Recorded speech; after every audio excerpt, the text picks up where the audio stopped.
desain ini kan bisa dilihat nih aliran udaranya Mas Wildan tuh ke atas-atas tuh.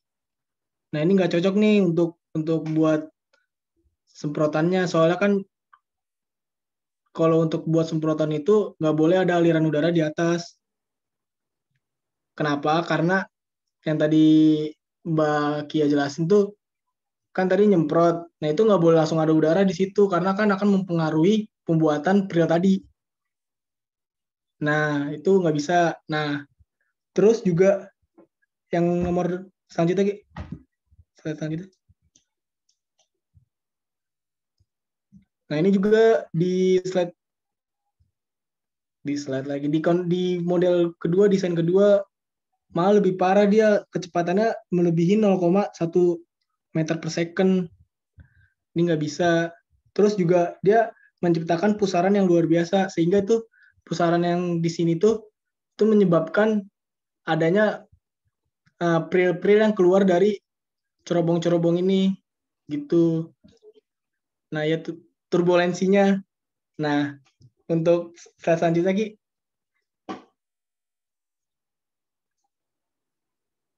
Nah ini selanjutnya tuh aliran udaranya nggak sampai di atas menara prillnya nih. Nah ini cocok nih untuk buat pancorannya. Terus dia nggak menciptakan pusaran.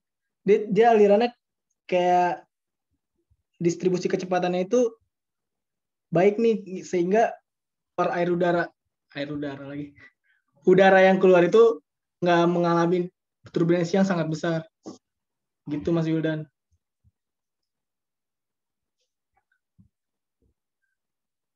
Ada Mas Wildan nggak sih? Terima kasih atas jawabannya. Berarti di atasnya itu nggak boleh ada udaranya gitu ya, Mas? Sama ke bawahnya itu jangan kayak membuat turbulen gitu. Iya, benar-benar. Oke, Kayak gitu. terima kasih atas jawabannya. Terus pertanyaannya siapa lagi nih? Samira ya? Output emisi yang terbentuk pada desain 3 apa? Slide 16, Ki. Coba. Slide 16. Nah, yang outputnya itu, Samira, yang outputnya itu prill. Prillnya itu yang gambar biru muda sama biru tua. Nah, biru muda ini 5,46 ini apa?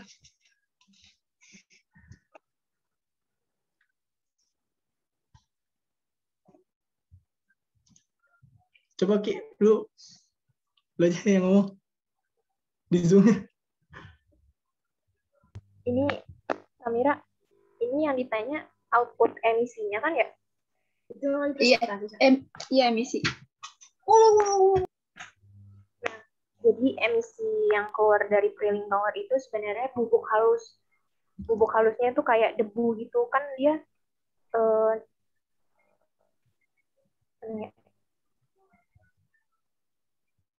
nih. Jadi ya kan cairan itu apa? Cairan kental terus disemprotkan. Itu kan jadinya dia molten kan. Nah, terus dalam proses transisi molten ke dry prills ini tuh dia ada proses pecah gitu loh. Pecah, jadi pas pembentukan molten itu ada debu cair yang mengeras, sama ada pas pengerasan tuh kan ada yang pecah tuh. Nah, itu tuh mengeluarkan emisinya tuh partikel debu-debu halus gitu. Ya, untuk desain 1, 2, 3 emisinya sama ya bentuknya? Sama. Ya, sama kan kita ini tujuan kita ngedesain ulang apa namanya? Desain ulang lubangnya itu biar pertama prillingnya biar nggak keluar-keluar. Terus kita menganalisa alirannya biar kita tuh punya zona diam sehingga apa namanya, emisi tadi tuh jatuhnya ke bawah gitu, jadi bisa dikumpulin terus dibuang secara aman dibandingkan dia harus bertebangan keluar apa nih namanya, ke lubang-lubang dari terobongnya, lubang udara panas keluar, itu kan bisa malah jadi polutan udara kan. Jadi kalau ditanya sama atau enggak, dari 1-3 desainnya, emisinya jawabannya sama karena tujuan kita adalah mengurangi si emisi biar nggak keluar-keluar jadi polutan udara gitu. Oke, makasih. Berarti mekanismenya kan tadi yang mekanisme yang kedua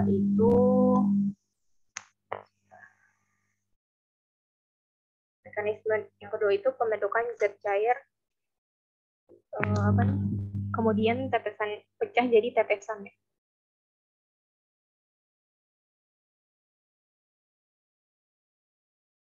Jadi sebenarnya mekanisme pertama itu terjadi karena alirannya tuh harus tingkat alirannya tuh rendah. Sedangkan kalau misalkan disemprotkan itu kan alirannya tinggi. Sebenarnya bukan ini sih, itu mekanismenya bukan mengambil alih tapi saling melengkapi itu. Jadi mekanisme pertama itu terjadi untuk alirannya yang rendah. Tapi kalau misalkan alirannya terjadi lebih tinggi, maka mekanisme kedua itu mengambil alih. Jadi nggak ada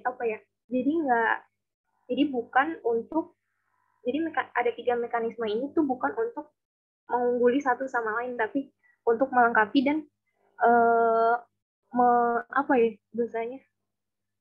jadi tuh ketiga mekanisme ini berlaku pada aliran tertentu gitu, tergantung sama si desain nozzle-nya. Tapi kalau misalkan kebanyakan filling power itu biasanya pakai mekanisme yang ketiga, diambil alih sama mekanisme yang kedua. Karena biasanya tetesannya itu terjadi karena aliran yang tinggi dan proses pembentukan tetesannya itu lebih seragam dibandingkan mekanisme pertama dan mekanisme yang ketiga. Oke, ya, makasih ya.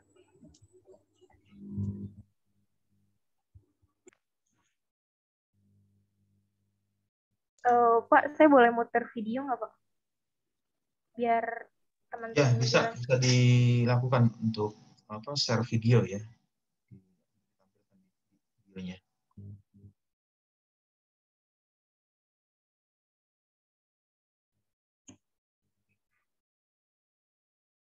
Udah kelihatan belum, teman-teman? Udah. Udah ya. Jadi ini ada preling power dari merek Kraber. For our client, the heart of the prilling machine is the prilling bucket. Suaranya kedengeran nggak? Kedengeran. Nah, ini tuh nozzle penyemprotan dari penyemprotan shower head. Coran tadi. Nah, untuk mengatur size dari si prilling ini. Nah, di bawahnya ini ada scraper. Kalau prilling yang udah kering, ini bisa buat sebagai dryer juga. Like the Kraber scraper, the screw conveyor is also designed to ensure the prill's integrity.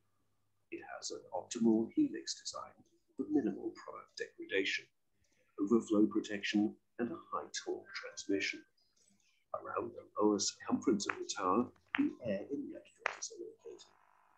To ensure pure prills, the cooling air needs to be free of polluted particles. A heavy-duty and speed-controlled fan ensures a high airflow through the dedusting unit. Depending on the client's specific application, dust and vapor air mixes could become highly explosive. The dedusting unit is equipped with an explosion detection system and an explosion suppression system. The air outlet is executed with an emission monitoring system and has provisions for the optional anti-icing system that can be used to reheat ambient air towards the prilling tower filters.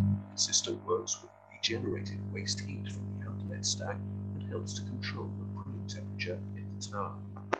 When these individual components closely work together, a delicate balancing act of Taylor's physics laws starts to emerge. It begins with a very active drizzle of drops, evenly spread across the cross-sectional area of the tower.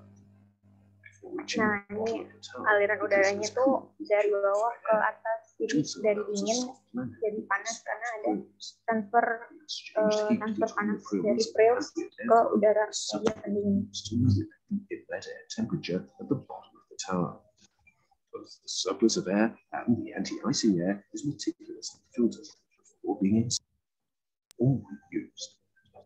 By intelligently bending the laws of physics to our advantage, we are able to dynamically balance gravity, thermodynamics, aerodynamics, and fluid dynamics. Since the early 60s, Kramer has been producing equipment for crewing installations. Today, a turnkey package can be supplied, including design, engineering, and after-sales services such as troubleshooting, supply of spare parts, upgrade of existing installations, analysis and recommendations for overhaul and servicing, and modifications. Kramer prilling machines are suitable for prilling urea, bisphenol A, ammonium nitrate, ammonium nitrophosphate, calcium ammonium nitrate, nitrophosphates, sodium hydroxide. Other applications are feasible and can be discussed. For over 50 years, Kramer has been refining its prilling knowledge and working methods right down to the finest detail. All the lessons, findings, errors, and experiences have been worked into the Kramer prilling equipment designs.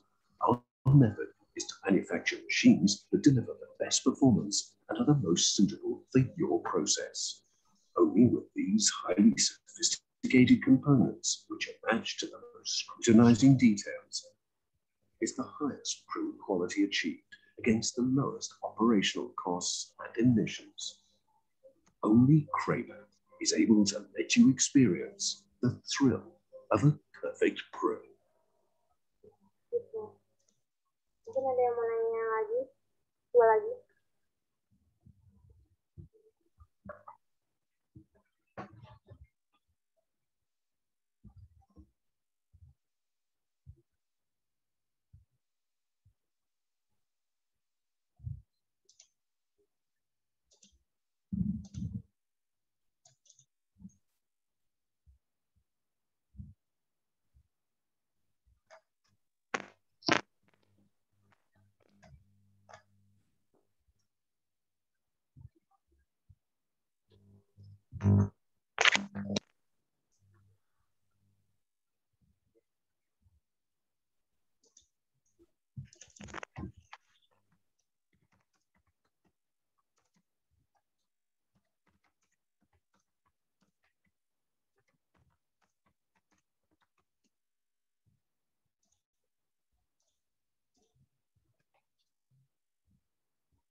Pak, kalau nggak ada yang nanya lagi gimana ya, Pak?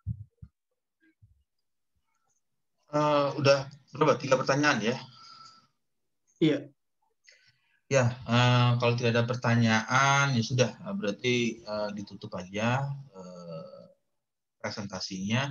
Kemudian pertanyaannya ini yang tadi apa pertanyaan dituliskan tadi, apa yang dituliskan di PowerPoint itu dituliskan, diketik yang rapi.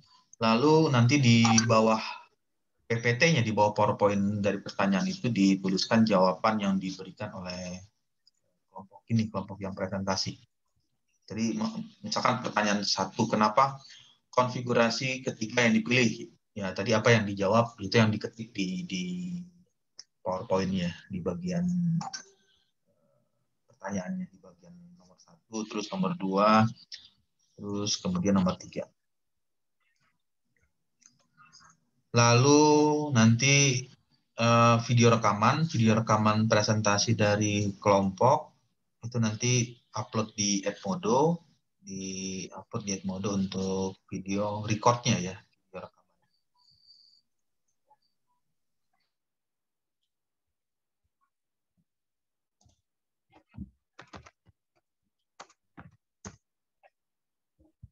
Ya, karena udah nggak ada yang mau tanya lagi, saya Rizkyati Sani dan partner saya Cornelis Milan izin tutup presentasi kali ini. Kurang lebihnya mohon maaf. Wassalamualaikum warahmatullahi wabarakatuh. Waalaikumsalam warahmatullahi wabarakatuh.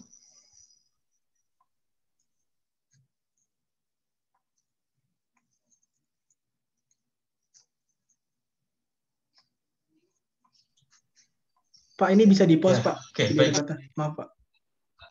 Apa? Ini video recordnya bisa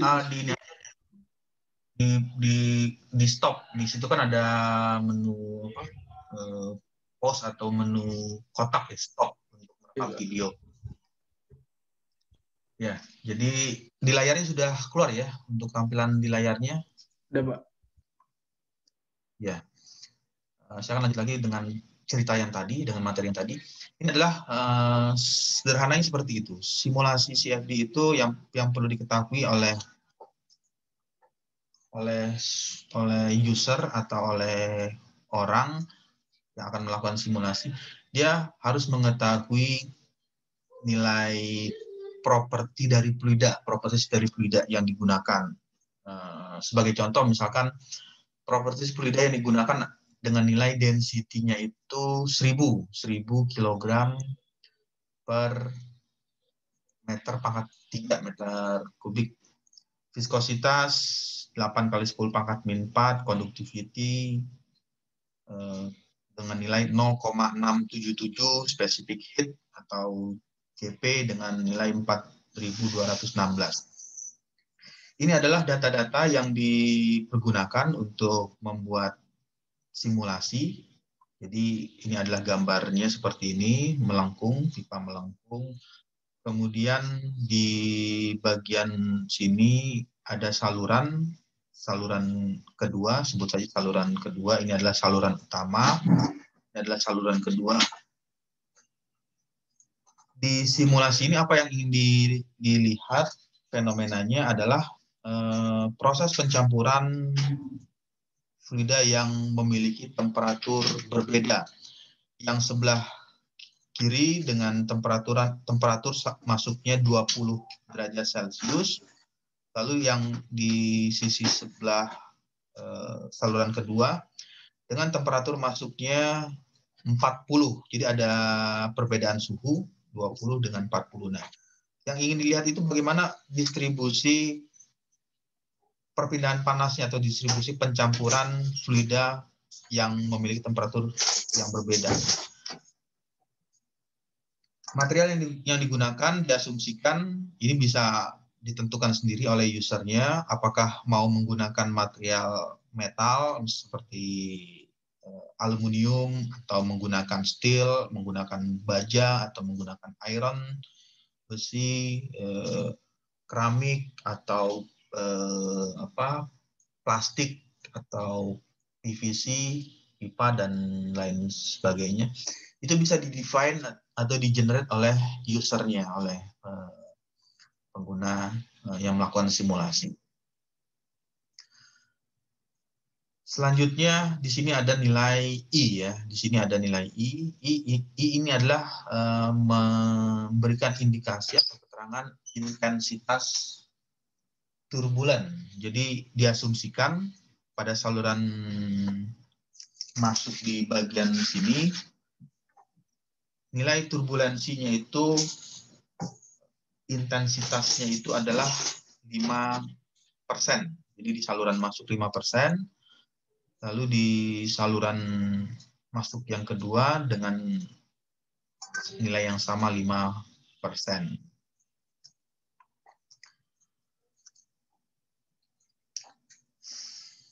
Selanjutnya, gambar ini menjelaskan model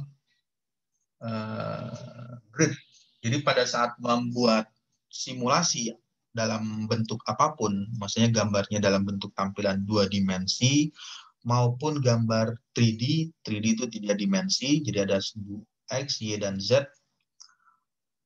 Yang dilakukan oleh user itu melakukan cek grid pada gambar simulasi. Tujuannya adalah untuk memastikan apakah simulasi yang mau dijalankan tersebut memiliki kondisi yang grid-nya itu bisa di-define semua. Artinya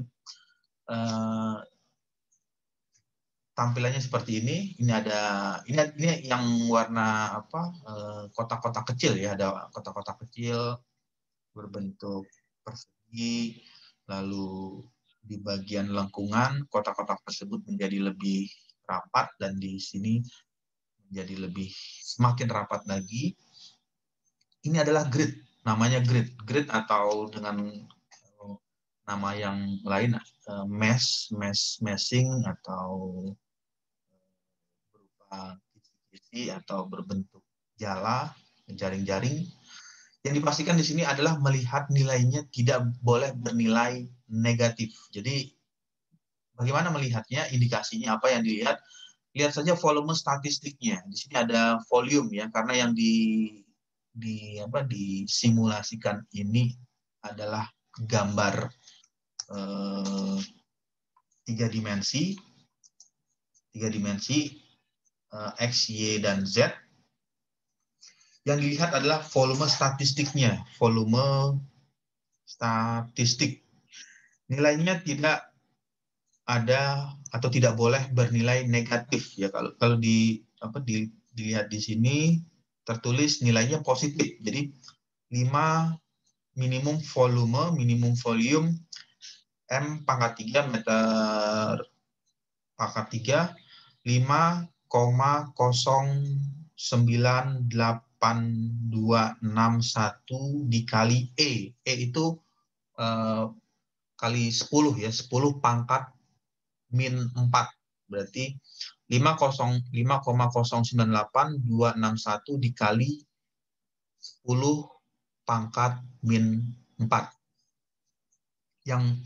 Yang maksimum, ini minimum, ini maksimumnya 2,330738 dikali dengan 10 pangkat min 2. Nah, artinya nilainya tidak ada yang negatif.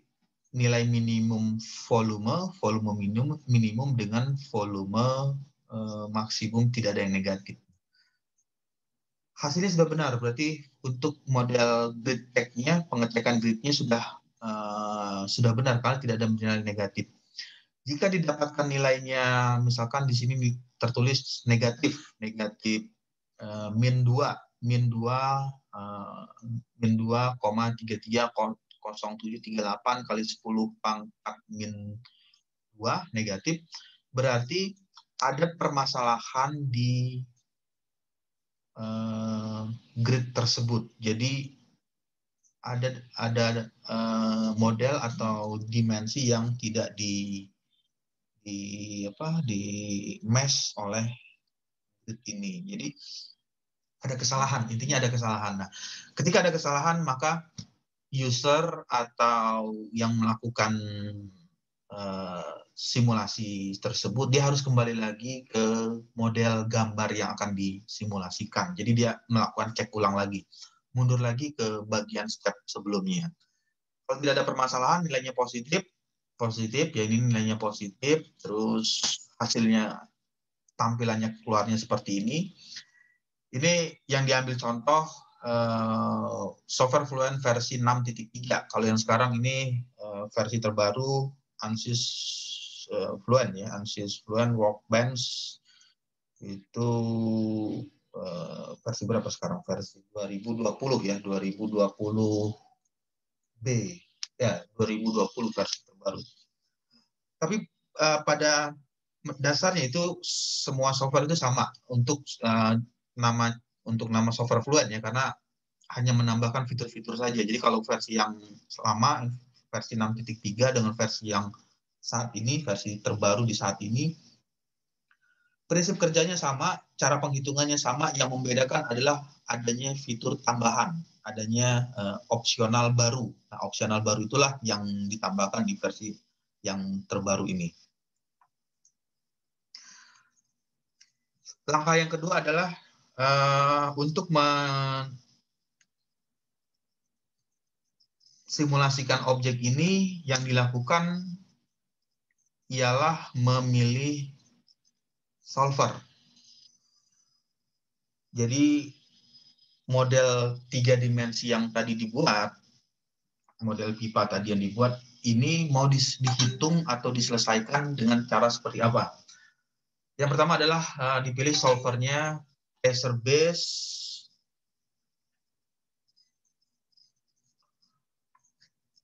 kemudian space-nya itu 3D, 3 dimensi, velocity, kecepatan formulasi itu diasumsikan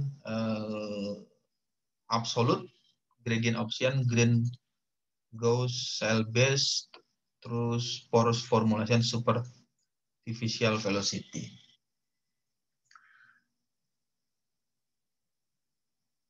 Sederhananya atau bagaimana cara memahami solver ini mudah sekali ya untuk dipahami, untuk memilih-milih opsional pilihan solver ini.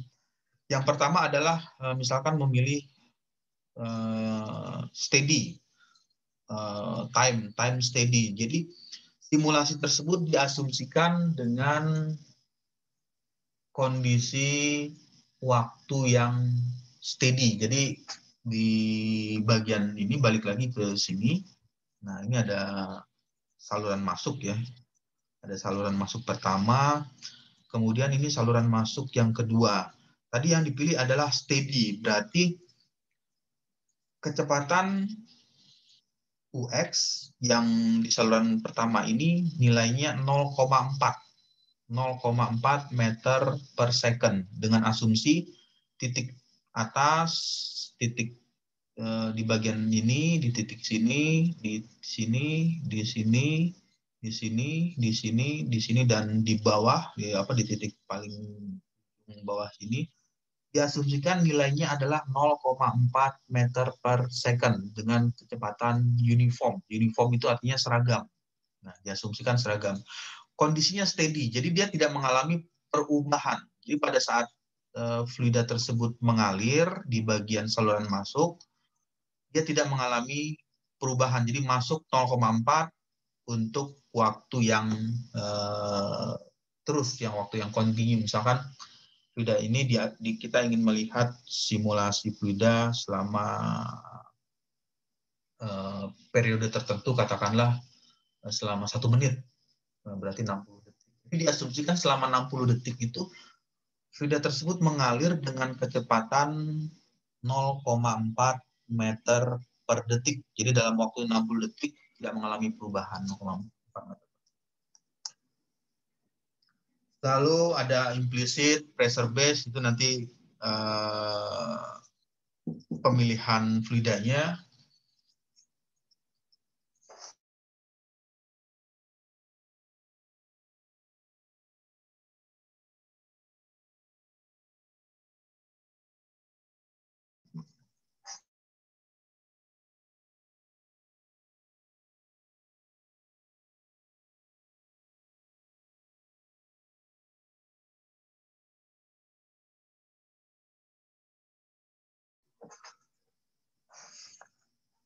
Ya, jadi balik lagi ke sini. Ini ada yang tadi steady, kemudian pressure base, penghitungannya ada di sini, solvernya tuh ada tulis pressure base. Jadi dia mulai melakukan hitungan dengan mengasumsikan nilai tekanan. Jadi kalau dibalikan lagi ke bagian gambar, ini adalah 0,4 meter per second.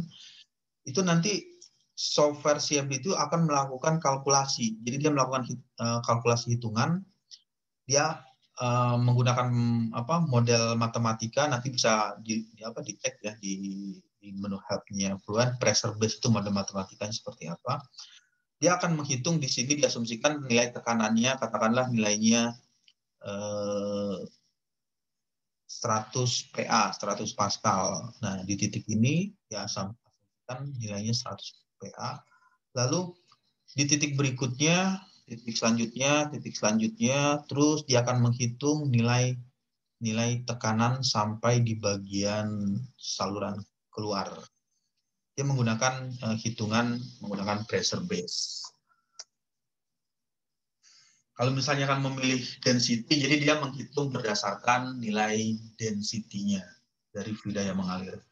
Lalu balik lagi ke viscous. Viscous model ini adalah memilih model apa yang ingin disimulasikan. Fluida tersebut diasumsikan apakah dia alirannya invisit. Invisit itu aliran yang sangat encer atau sangat cair sekali. Jadi diasumsikan nilai viskositasnya bernilai sama dengan 0. Invisit itu fluida invisit. Aktualnya, yang sebenarnya, fluida itu tidak ada yang pernah memiliki viskositasnya 0. Kalau misalnya membuka kembali di buku mekanika fluida, coba lihat di tabel fluid mekanik, di tabelnya itu, coba cari fluida yang nilai viskositasnya 0. Ternyata nggak ada, walaupun berupa fluida gas, misalnya fluida oksigen atau udara atau nitrogen, nilai viskositasnya ada, tidak bernilai 0, misalkan 0,4, 0,5, 0,7, artinya tidak sama persis bernilai 0. Itu hanya ada di simulasi aktual yang nggak ada di kondisi sesungguhnya. Lalu laminar ini mengasumsikan fluida yang mengalir alirannya adalah aliran laminar. Jadi nanti dihitung dulu berapa bilangan Reynolds number-nya. Untuk misalkan fluidanya itu pipa dimensinya berbentuk pipa seperti ini, lalu dihitung berapa nilai Reynolds number-nya. Dia masuk ke kategori apa? Apakah aliran laminar atau aliran turbulen. Kalau misalnya dia masuk ke dalam aliran laminar, berarti yang dipilih adalah ini. Ini adalah ketika melakukan klik di bagian sini, maka software akan menghitung dengan model matematika aliran laminar. Jadi software CFD itu akan menghitung atau menyelesaikan simulasi dengan model apa yang dipilih. Di sini dicontohkan, ini hanya sebagai contoh ya, nanti bisa menggunakan model-model yang lain. Yang digunakan di sini adalah model turbulensi. Model turbulensi itu cukup banyak ya. Ada yang pertama Spal-Almaraz, di dalam kurung di sini ada tulisan one equation, satu persamaan. Jadi kalau membuka di menu help-nya Fluent, nanti akan keluar model persamaan Spal-Almaraz. Itu dia hanya menggunakan satu persamaan model turbulensi. Yang kedua, model turbulensi KE, K epsilon. Ini dia menggunakan dua equation, dua persamaan. K omega, 3 persamaan. Selanjutnya ada RS, Reynolds stress, ini sampai 7 persamaan. Jadi dalam waktu satu kali hitungan, dia menghitung dengan 7 persamaan. Inilah yang dimaksud dengan persamaan yang tadi ada persamaan Navier-Stokes, persamaan yang dihitung secara simultan. Dia menghitung turbulensi, misalkan digunakan adalah Reynolds stress, 7 persamaan, lalu dia hitung lagi karena ada proses perpindahan panas, ada proses beda suhu, yang di sini suhunya lebih dingin 20 derajat Celcius, lalu yang di bagian saluran keluar 40 derajat Celcius, maka dia menggunakan energy equation atau persamaan energi perpindahan panas. Yang dipergunakan di model ini, dia menggunakan model K epsilon, 2 persamaan. K epsilon lagi nanti dibagi lagi, ada K epsilon standar, di sini dipilih ada standar, RNG, ada realizable. Yang dipilih di sini ditentukan modelnya adalah realizable. Model konstan 1,9, terus ini 1,2. Ini adalah konstanta dari model K epsilon. Jadi 1,9 C2 ya, C2 epsilon TKE. TKE ini adalah singkatan turbulent kinetic energy Prandtl number dengan nilai koefisiennya itu angka 1 TDR. Prandtl number 1,2. Nilai-nilai konstanta ini bisa dirubah-rubah. Jadi kalau misalkan K2 epsilonnya itu defaultnya atau standarnya dari software ini 1,9, kita bisa merubah menjadi 1,5 atau diganti menjadi 0,9. Tetapi ada syarat tertentu sampai batas mana nilai C tersebut bisa dirubah-rubah. Jadi nggak bisa sembarang juga misalnya merubahnya sesuai apa sebebas-bebasnya enggak. Misalkan ini 1,9 diganti 1.900 atau diganti 2.700, itu terlalu jauh nilai koefisien yang digunakan. Jadi ada batasannya. Sampai batas mana maksimum bisa dirubah, sampai batas mana minimum nilai tersebut bisa dilakukan perubahan. Yang berikutnya dipilih ini realizable, terus near wall treatment, standarnya ya dinding dari pipa tersebut, dari pipa ini diasumsikan standar, function standar wall, jadi dia mengeluarkan ini, turbulen viskositasnya diasumsikan ini nilainya TK, Prandtl number non, TDR non, lalu dipilih oke. Nah, opsi-opsi ini yang diklik-klik di sini, inilah yang perlu diketahui oleh user tadi, oleh human atau oleh orang yang akan melakukan simulasi. Karena ini adalah hal yang paling kritis, ada hal yang paling penting ketika melakukan simulasi. Apakah simulasi tersebut bisa mendekati kondisi yang sesungguhnya, kondisi aktualnya, atau bahkan hasilnya terlalu jauh, bahkan tidak tepat atau tidak sesuai dengan kondisi yang sebenarnya. Inilah